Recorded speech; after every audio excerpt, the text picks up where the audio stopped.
We know that the Jewish community experiences intimate partner violence at the same rate as the rest of the community.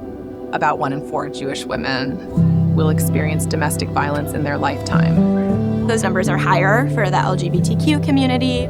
Often survivors are fleeing a very dangerous situation with absolutely nothing. Project DVORA is critical in offering services to families like that, to be able to be a lifeboat for someone who otherwise isn't sure where to turn.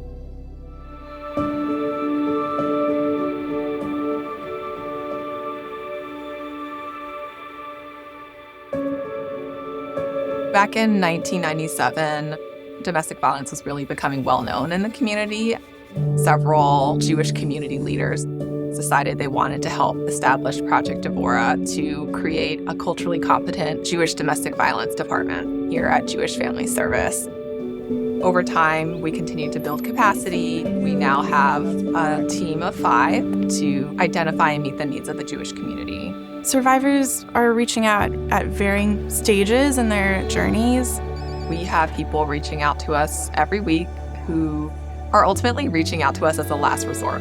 There's a lot of distress, a lot of fear. A lot of clients are going through PTSD or could be experiencing some suicidal ideations, and we provide a lot of emotional support.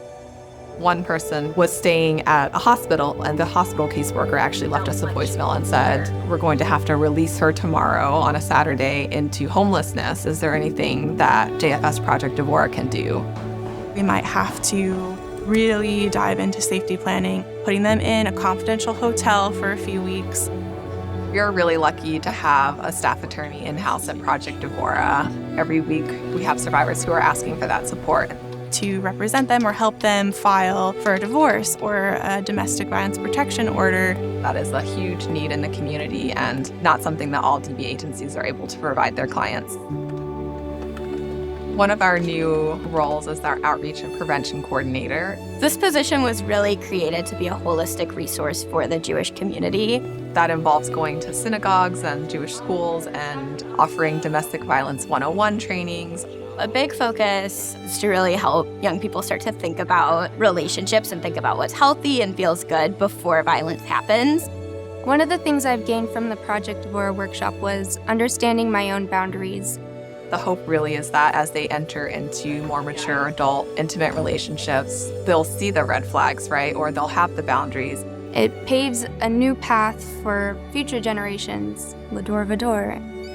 We've received really positive response since beginning our outreach work. We've already begun to see an increase in Jewish referrals to Project DVORA. It meant a lot to me to know that I can go to somebody in the Jewish community that would understand what I've been through and guide me to make sure that my children were safe. It's so meaningful being a part of a survivor's journey, walking alongside them and seeing where they are today.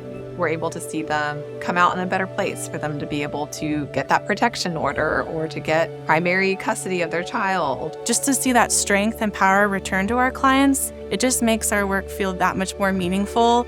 Even now, 20 years beyond the initial formation of Project DVORA, these services are still really critically needed. Talking about these topics, even if they're uncomfortable, will hopefully decrease the amount of violence that we see in our world.